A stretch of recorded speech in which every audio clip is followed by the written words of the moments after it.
It was soothing. It was inspiring. It let me center myself in a way that some of my regular meditation practices don't. There's a nice combination there of activity and groundedness. Very nice combo as I think about it now. And I found it very powerful as a tool to start my day, to come back to, and it very much helped me through a very difficult time.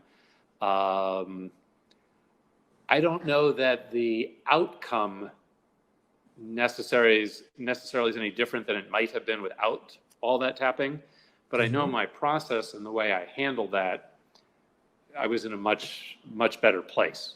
So yeah, it's now much more a regular part of my life and broad general practice, and I just find it very useful. So right off the bat, I noticed that in the past I wasn't really tapping on my own. I was tapping during the clinic, or it seemed like I needed somebody to do it with me.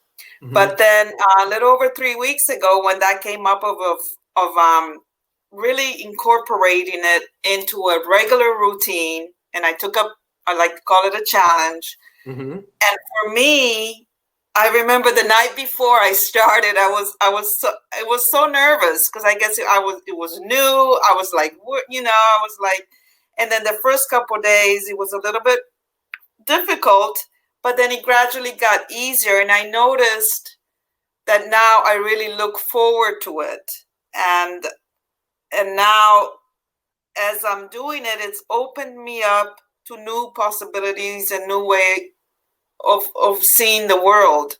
And now it has become beneficial to me, and I'm doing it every morning, and I've just noticed that a change in just my thought patterns. Just I'm recognizing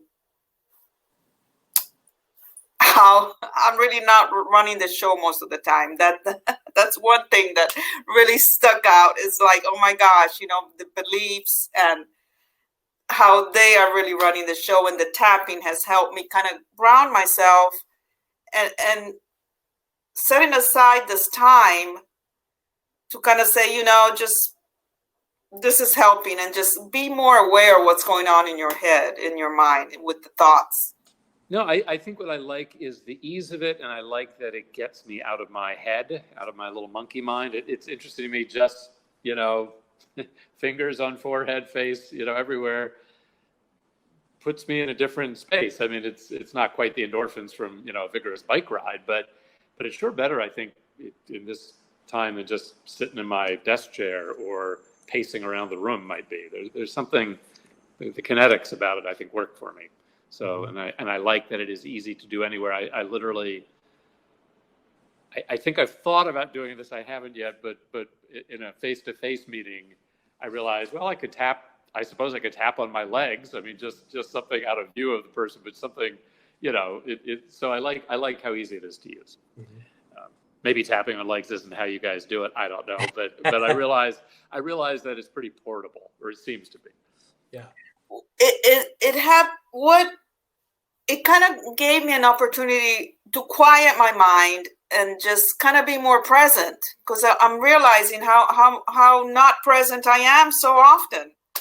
So tapping, it's like, it's ask for help, ask for guidance, quiet the, like Dwight said, the monkey mind that's so prevalent so often, and just be here, be present. And as I'm tapping, that gives me the chance to do exactly that. And then that extends the rest of the day. It's like when I don't, when I didn't tap before, I would go right automatically into my habits or my comfort zone. And what I usually do to make myself feel better. But this tapping, it's like, okay, release the old, make room for the new, and becoming, just opening up myself to different way of thinking, different way of being. And I think that's, for me, that's really helped with the tapping. It kind of gave me room to explore new ways of thinking to solve my whatever issue rises. Mm-hmm. Yeah, and I give that to the tapping, because this is something new for me over the course of so many years. And I think the tapping is really what I've done differently the last 3 weeks. And I have noticed a change in my demeanor, in my inner well-being, and in my thoughts, or my perspective, especially, and how I deal with things as they rise. Yeah. Beautiful. All right.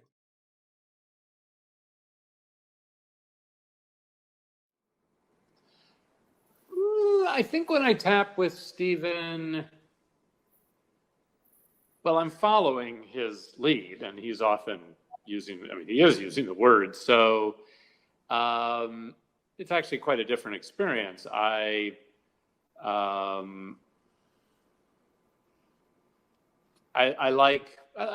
mean, yeah, they are quite different. I like both of them. I feel like when he's doing it, I'm in good hands. I follow him, and it probably lets me slip into, I don't know if it's quite the word trance, but I kind of get out of my head and into a good space to receive it. When I'm doing it on my own, sometimes a little less so, not always, but I think because I feel like I'm in good hands with Steven, I let go in a way that when I'm doing it on my own, I'm thinking a little bit more. So yeah, he's skilled in it. I mean, I can tell he's so comfortable and skilled with it that I feel like I'm in the hands of a master. I don't know if that's quite the right word, but I'm a good teacher. Maybe I should put it that way, just a really good teacher. Well, it just feels like he's a professional, or someone who does this a lot, who's very knowledgeable, and he has to put himself in my shoes. I mean, he's gotten information from me, but he leads me through the tapping based on his knowledge of me and the situation I'm dealing with, which actually, as I think about it, is probably more difficult than it seems. It seems fairly flawless when he does it, or it doesn't seem difficult for him to imagine me and sort of work through me, if you will. So, Gotcha. yeah, and if I step back now and look at it, I could see that might not be such an easy thing, but he seems to do it just fine. Well, I like tapping with Steven because he guides me. He guides me with the vocabulary, especially, because at times it's like, oh my gosh, I don't want to mess it up. What if I'm saying the wrong thing? I'm stating the negative, and then I state the positive. So following along with Steven reassures me that I'm, quote unquote, doing it the right way, the most beneficial way. So I don't kind of mess it up. So that's been really, really helpful of having somebody to follow, and that kind of lowers the pressure of myself of, oh, did I do that right? Am I going to mess it up? So this way I have a guide that I follow, and that eases on the pressure on myself in the process. I think some of it is the language, but I just think it's as much, if not more, the process. I mean, it just, like I said, I feel like I'm being well guided. I have a good guide. Maybe guide's the best word here. It just feels like he is an experienced guide who knows me. It feels safe. It feels exciting. Like, where are we going with this? And 5-10 minutes later, we're in a space that maybe my little monkey mind hadn't, imagined we could go there. So yeah, it's just that he's a really experienced guide, and when you go to a new place, it's good to have a experienced guide. Again, guide, that part of him that is a guide, but a very comforting and loving and I think wise guide, makes for a very safe place and makes it easy for me to explore, to take risks, to share stuff that might be tougher to share with someone I obviously don't feel as comfortable with. So, yeah, and inevitably there's a laugh or two that's in there, and that's always great as well.